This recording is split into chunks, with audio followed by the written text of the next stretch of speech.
नहीं है, हल्का सा उसको रगड़ा तो वैसे ही वो हल्की सी क्रश हो जाएगी। हाँ। और आप उसको ले लीजिए, दिन में 2 बार ले लेना है, जो भी आप खाओगे सब पच जाएगा। नमस्कार दोस्तों, मैं हूं हिमांशु भट्ट।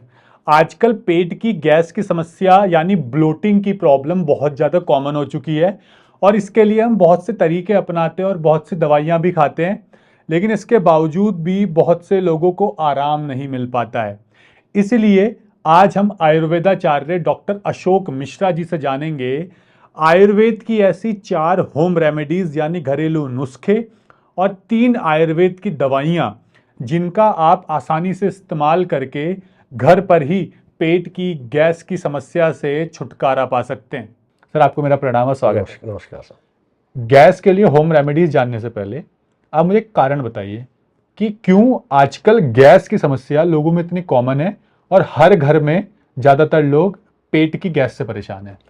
ऐसा है कि आज लोगों को खाना खाना ही नहीं आता है। क्या करते हैं, टीवी के सामने बैठ के खा रहे हैं, टीवी चल रहा है, कंसंट्रेट माइंड से खाना नहीं खा रहे, ऐसे मोबाइल हाथ में ले लिया, खाना खा रहे हैं। होता क्या है कि हम जब खाना खाते हैं तो हम अंदर के हार्मोन्स निकलते हैं, डाइजेस्टिव एंजाइम्स निकलते हैं जब हम खाना खा रहे होते हैं। लेकिन जब हमारा माइंड और कहीं होता है तो डाइजेस्टिव एंजाइम्स नहीं आते। तो जो हमने खाया है और जो हमने खाया वो हमारे आमाशय में गया, आमाशय में जब हमारा भोजन जाता है तो मत्ता है ऐसे करके, लेकिन हमारा ध्यान और कहीं है, हार्मोन्स आए नहीं, तो वो खाना एज इट इज रखता रहता है। सड़ता है तो गैस बनती है, हमारा भोजन सड़ता है। और अब भोजन कैसे खा रहे हैं, चबा चबा कर नहीं खा रहे, तुरंत खा रहे हैं, दबा कर ले रहे हैं। देखिए, हमारे लार सबसे ज़्यादा ताकतवर है। अच्छा, हमारे सलाइवा में भी, सलाइवा में ही माइक्रोबस होते हैं, जिसको गट हेल्थ के लिए जो हमारे अच्छे कीटाणु है ना, गुड बैक्टीरिया, वो यहीं से स्टार्ट हो जाते हैं। मतलब कई डॉक्टर कहते हैं ना कि जो डाइजेशन का पहला प्रोसेस होता है वो मुंह पे खाने को रखना ही है, वो हमारे सलाइवा से ही शुरू होता है और सबसे ताकतवर होता है। लेकिन हम क्या करें, जबरदस्ती खा रहे हैं, जल्दी जल्दी खड़े हुए खा रहे हैं, कुछ खा रहे हैं।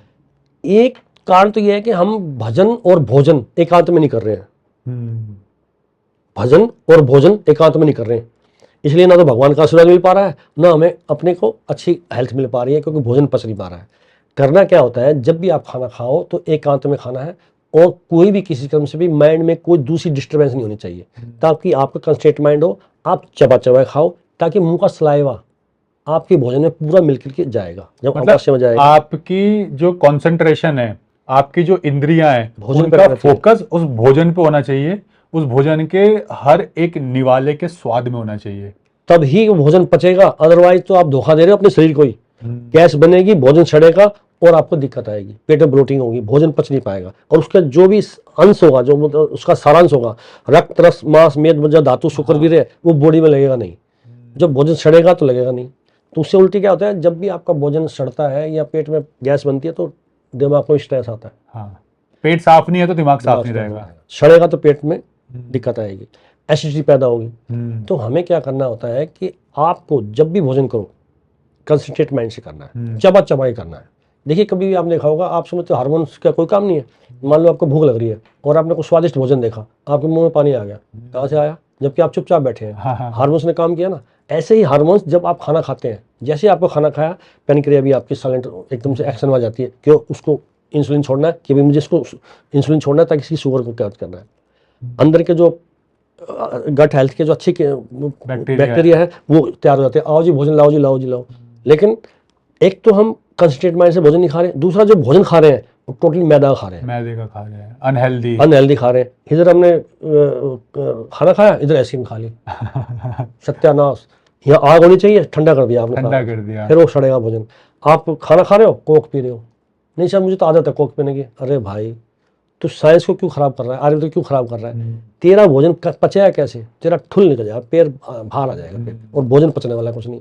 शुगर, बीपी, हार्ट प्रॉब्लम क्यों हो रही है, इसी वजह से हो रही है। देखिए क्या होता है, खाना ठूस ठूस के मत खाओ, कम खाना चाहिए, जितनी हमारी जरूरत है उतना खाओ। आयुर्वेद क्या बोलता है, एक बार जो खाना खाएगा वो स्वस्थ रहेगा, 2 बार जो खाना खाएगा उसको ज़्यादा बल मिलेगा, 3 बार जो खाएगा वो बीमार होगा, जो 4 बार खाएगा वो भगवान को प्यारा होगा। लेकिन हम क्या कर रहे हैं, ठूस ठूस के खाना खा रहे हैं, वो बड़ी प्रॉब्लम हो रही है। ठूस ठूस के जो हम खाना खा रहे हैं ना, वो बहुत प्रॉब्लम हो रही है। तो प्लीज़ भोजन को, आमाशय को, जो हमारा भोजन की आमाशय है उसको कम से कम 30% आपको खाली रखना है। मतलब जितनी भूख है उसका 70 से 80% ही भोजन करो तो ही वो आपके शरीर को लगेगा। बिल्कुल है। सर आपने ये तो बता दिया है कि हमें पेट में गैस क्यों बन रही है। कारण है गलत समय पर गलत तरीके से गलत चीजों को खाना, यानी गलत पद्धति से हम खा रहे हैं। तो फिर क्या हो रहा है कि हमारे जो शरीर में वो चीज डाइजेस्ट नहीं हो रही है। बिल्कुल जब डाइजेस्ट नहीं हो रही है तो फिर यहाँ पर भी वो सप्त धातुएं आती है, रस, हाँ, रक्त, मांस, मेद, बिल्कुल। अस्थि, मज्जा, शुक्र। बिल्कुल सबसे पहले रक्त दूषित हुआ, बिल्कुल रस दूषित हुआ, रस के बाद रक्त हुआ, मांस, मेद सब दूषित हो गई धातुएं। तो ओवरऑल फिर बॉडी बीमार पड़नी शुरू हो जाती है। बीमार हो गई। तो आप मेरे को बताइए कि ऐसी कौन सी 4 घरेलू नुस्खे हैं जिन नुस्खों को अपनाकर आसानी से इन होम रेमेडीज को घर पर बनाएं और हमारे पेट की गैस को दूर करने में मदद मिले। बिल्कुल ठीक है, जैसे मैंने आपको खाने का तरीका बताया, ऐसे ही भोजन का तरीका, भोजन में क्या खाना है। लोग बाग ज़्यादा से ज़्यादा इंटेक करें मैदा का, बाहर गए नॉन खा ली, बाहर गए छोले भटूरे खा लिए, जी मैंने मोमोज खा के आया हूँ, जी मैं तो पिज्ज़ा खा के आया हूँ, बर्गर खाया हूँ। अगर ये खाएंगे तो कभी ज़िंदगी में गैस ठीक नहीं होने वाली, बीमार ही पड़ेंगे, बीमार ही पड़ेंगे। पहली बात तो है ये चीज़ें कभी कभार खा ली, ठीक है, स्वाद के लिए, स्वाद के लिए। लेकिन ये चीज़ अगर आपको कंटिन्यूस लेते हो, साइमल्टेनियसली आप ले रहे हो, तो बीमार तो पड़ोगे ही पड़ोगे। कभी गैस ठीक नहीं होगी, कभी कोई बीमार ही पड़ोगे आप। शुगर, बीपी, हार्ट प्रॉब्लम आपको होगी। पहले इस चीज़ को भी ठीक करना है आपको, ठीक है जी। अब जिनको प्रॉब्लम फिर भी अच्छा भोजन खाने के बाद भी रहती है, तो क्या करना है, सिंपल घरेलू नुस्खे बता रहा हूँ जो आपको घर पे ही है, आपके रसोई में ही है, क्योंकि आपकी रसोई भी एक फार्मेसी होती है। हाँ, रसोई अपने आप में फार्मेसी है और बिल्कुल एक वैधशाला है। वैधशाला है, तो उसका यूज लोग करें तो बहुत अच्छा रहेगा। तो क्या करना है, राई होती है, राई, हाँ, राई को कच्चा पक्का भून लीजिएगा, हल्का से भून लिया और उसको मिक्सी में पीस लिया, मोटा मोटा पीस लिया।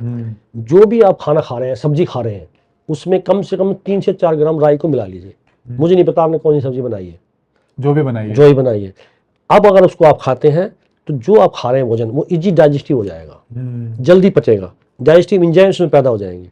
आप अगर रोज करते हैं तो आपकी गैस बिल्कुल ठीक हो जाएगी और आपको किसी प्रकार का कोई गैस का कैप्सूल नहीं खाना पड़ेगा। लेकिन सर राई में ये भी होता है ना, राई में हल्का सा तीखापन होता है, वो जो नाक में तक चढ़ता है। लेकिन जब आप उसको भून लेंगे ना तो उसका ऑपरेट हो जाएगा, उसकी तीखी गंध निकल जाएगी और बहुत स्वादिष्ट लगेगी। लेकिन जो सब्जी खाएंगे ना उसमें भी आपको स्वाद नजर आएगा, क्योंकि पहाड़ी लोग राई को रायते में बहुत डालते हैं। बिल्कुल डालते हैं, क्यों? क्योंकि डाइजेस्टिव करती है, प्रोबायोटिक होती है वो, और अंदर के जो एंजाइम्स है ना उसको ज्यादा बढ़ाती है वो। तो जो भी खाएंगे ना जल्दी पच जाएगा। हाँ। दूसरा ये है, आप दिन में 1-2 बार नींबू लीजिए, नींबू की शिकंजी बना दीजिए, चाहे मीठी बनाओ चाहे नमकीन बनाओ, जो भी आपका। डायबिटीज नहीं है तो मीठी पी सकते हैं, मीठी पी सकते हैं।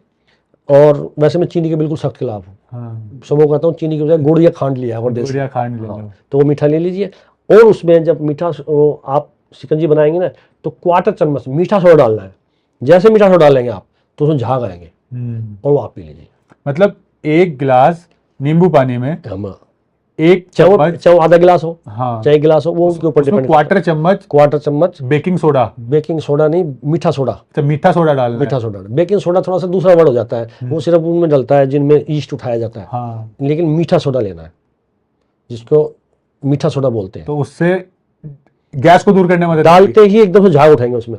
तो ये एक तरीके इनो भी ऐसी बनता है, इनो भी ऐसे बनता है। तो ये आपका घर का इनो बन गया, आप खुद बनाइए ना, क्यों मार्केट में जाते हो? मतलब मार्केट से इनो खरीदने की जरूरत नहीं है, कुछ नहीं है, ऐसे बना सकते हो। इनो में और भी चीजें फ्लेवर डाल देते हैं, लेकिन ये ओरिजिनल बनेगा और आप बनाओगे तो आपको कॉन्फिडेंस रहेगा। और इसके अलावा सर तीसरा कौन सा है फिर? तीसरा ये है कि अजवाइन, मैं ये वो चीज बता रहा हूँ जो इजी अवेलेबल है, आप मार्केटिंग को दौड़ना है। अजवाइन लेनी है सिर्फ 2 ग्राम, और 2 ग्राम काला नमक ले लो, सादा नमक ले लो, दोनों को मिलाओ, उसको ऐसे रगड़ो, और जैसे उसको हल्का पीसने की जरूरत भी नहीं है, हल्का सा उसको रगड़ा तो वैसे ही वो हल्की क्रश हो जाएगी। हाँ। और आप उसको ले लीजिए, दिन में 2 बार ले लेना है, जो भी आप खाओगे सब पच जाएगा। मतलब 1 चम्मच अजवाइन होगी? नहीं, 1 चम्मच नहीं सर, अजवाइन थोड़ी गर्म होती है। सिर्फ 2 ग्राम मतलब 1/4 चम्मच, और उतना ही उसमें नमक, चाहे सेंधा हो चाहे काला नमक हो, उतना ही नमक लेना है और वो आपको लेनी। ये घरेलू चीजें आपके घर पे मिलेंगी। तो सर ये गुनगुने पानी से लें या नॉर्मल पानी? हल्के गुनगुने पानी से लेना चाहिए, हल्का गुनगुने पानी से ले लीजिए। और जिनको ज्यादा गैस बनती है, तो गैस क्या है कि जो हमारी रोटी है ना आजकल वो कार्बो से भरी हुई है। हाँ। आज का जो फार्मिंग जो है ना, हमारा जो गेहूं आ रहा है ना, उसमें कार्बो बहुत ज्यादा है। ये समझ लीजिए 100 ग्राम गेहूं में 70, 75, 80 ग्राम तक कार्ब है, यानी कि चीनी है। तो वो चीनी बहुत देर में पचती है, बहुत देर में पचता है, टाइम लगता है टाइम डाइजेस्ट लगता होने है। में। तो क्या करना है, हमें उसका कार्बो चुराना है उसकी रोटी का, गेहूं का। तो जो भी आप रोटी बनाते हैं तो उसके आटे में कभी तो आप घिया से मार लो, उस आटे को घिया कस के मार लो, कभी चुकंदर से मार लो, कभी बथुए से कर लो, कभी उसमें पालक से कर लो। तो क्या हुआ, आपकी रोटी बहुत ज़्यादा जल्दी सुपाच्य हो जाएगी, बहुत ज़्यादा डाइजेस्ट होगी जल्दी। क्यों? क्योंकि हमने उसमें अल्कलाइन वो डाल दिया इसमें। मतलब कभी कभी पालक मिला के रोटी बना लो, हाँ, कभी कभी बना लो, चुकंदर मिला के बना बना दिया, लो, हाँ। कभी कभी घिया बना के, बना दो, मतलब वैरायटी को चेंज करना है। करना है। दूसरी बात, एक और बात बता रहा हूँ जो शायद कोई नहीं बता पाएंगे, आपको भोजन बैठ के करना है। हाँ, बैठ के अब बैठ के, पालती मार के। पालती मार के। ये पालती जो मारते हैं ना, ये आसन है एक तरीके से। क्यों मारते हैं?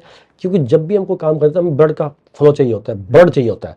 तो जब आप नीचे बैठते हैं तो हमारा पेट पे सारा ब्लड जाता है और भोजन जल्दी पचेगा। जब ब्लड होगा तो ब्लड इसीलिए आया हुआ है, सारा कंसेंट्रेट हो गया कि आपके भोजन को जल्दी पचा दो।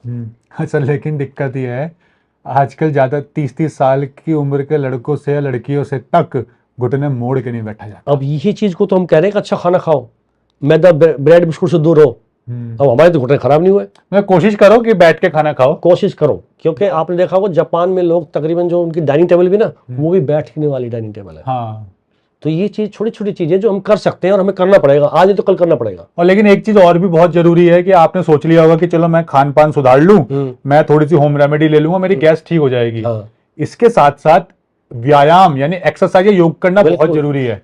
जब भी आप खाना खाते हैं, मान लो आप दोपहर में लंच करते हैं, कम से कम 10 मिनट आपको टहलना है। हाँ, लोग क्या करते हैं, खाना खाया टीवी में फिर चले गए, सो गए, बैठ गए। बैठ गए। आपने खाना रात को 11 बजे खाया, आपने तो खाना खा लिया, आप तो सो गए, आपने दूसरे शरीर काम कर रहा है अंदर। शरीर ऑर्गन्स काम करें, बोले अच्छी बात है यार, हमको तो आराम मिल नहीं रहा। जबकि आपको खाना 8 बजे तक खा लेना चाहिए। खाना 8 बजे तक खाने के बाद अपने शरीर को, अंदर के अंगों को आराम देना चाहिए।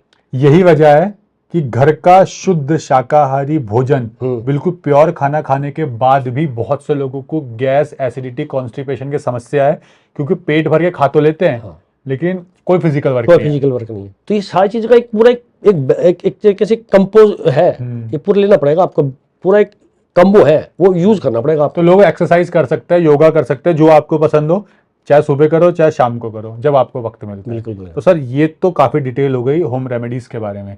अब मुझे 2 ऐसी औषधियां बताइए जो एक इंसान गैस की समस्या बाजार में जाए और आयुर्वेद की अच्छी औषधि जो खरीद के खा सके।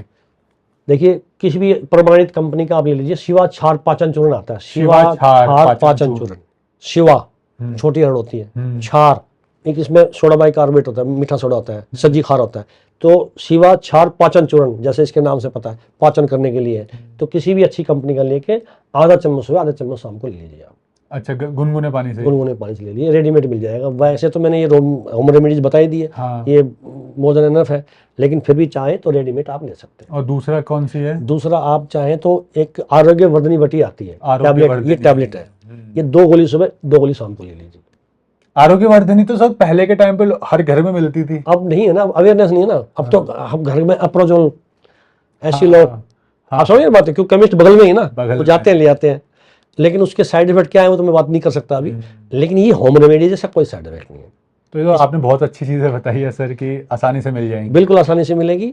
और फिर भी अगर कोई दूसरा लेते हैं, अग्नि तुंडी वटी आती है। अग्नि तुंडी वटी? हाँ, अग्नि तुंडी वटी, ये भी आयुर्वेद की शास्त्रोक्त मेडिसिन है। अग्नि तुंडी वटी, 1 गोली सुबह 1 गोली शाम ले लीजिए, कोई भी गैस नहीं होगी। किसी प्रकार की आपको कोई एलोपैथी मेडिसिन लेने की जरूरत नहीं पड़ेगी। लेकिन एक ही शर्त है, साथ में अपना लाइफ स्टाइल सुधारना पड़ेगा। हो सकता है वीडियो देखने के बाद के वैद्य जी ने तो बोला था खाओ, मेरी तो गैस ही ठीक नहीं है खा के। तो वो इसका मतलब कि आप कहीं ना कहीं अपने लाइफ स्टाइल को नहीं सुधार रहे हो, गोलियों पर निर्भर हो।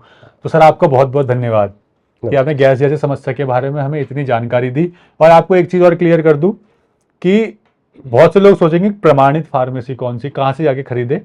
वैसे तो आपको किसी भी फार्मेसी पर जाकर ये औषधियां मिल जाएंगी, लेकिन अगर आप चाहते हैं सर से खरीदना, क्योंकि ये भी बनाते हैं, हमने कहा था सर आप अपना वो दिखा दो दवाई जो बनाते हैं, तो सर ने कहा कि नहीं, हम वीडियो में ऐसे प्रमोट नहीं करेंगे, तो इसलिए हम वीडियो में आपको नहीं दिखा रहे, लेकिन सर भी बनाते हैं। बाकी आप कहीं से भी जाके खरीद सकते हैं, आपके आसपास जहां से भी मिलती है। तो इसी तरह से हम और भी वीडियोस आप तक लाते रहेंगे, और बीमारियों से जुड़ी हुई। आप नीचे कमेंट सेक्शन में बताइए वो कौन सी वीडियो आप देखना चाहते हैं, किस बीमारी से जुड़ी हुई, और स्पेशली सर के साथ मैं कौन सी वीडियो बनाऊं। तो मैं कोशिश करूंगा सर के माध्यम से, अलग अलग आयुर्वेदिक डॉक्टर्स के माध्यम से उन सारे टॉपिक को कवर करूं जो आपकी जिंदगी की स्वास्थ्य से जुड़ी समस्या है, ताकि आयुर्वेद का सहारा लेके, आयुर्वेद के माध्यम से हम इलनेस से वेलनेस की तरफ बढ़ सके। और सर की जो कॉन्टैक्ट डिटेल्स अगर आप कॉन्टैक्ट करना चाहते हैं तो वो नीचे डिस्क्रिप्शन और पिन कमेंट में भी आपको मिल जाएगी, वहां से आप सर से भी कॉन्टैक्ट कर सकते हैं। धन्यवाद, धन्यवाद सर। नमस्कार।